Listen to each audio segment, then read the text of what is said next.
I have my key on. All the lights are bright. The computer says we can go. It does show I have the cargo door open. The brake. And when I try to start it, I get that.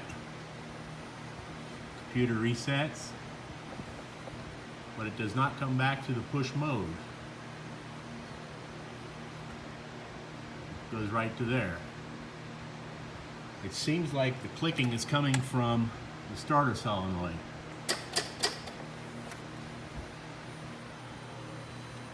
I think this is the starter solenoid.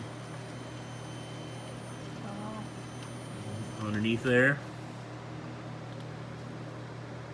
Right about there. I believe that's the starter. That's where it feels like the clicking is coming from. Any help would be appreciated.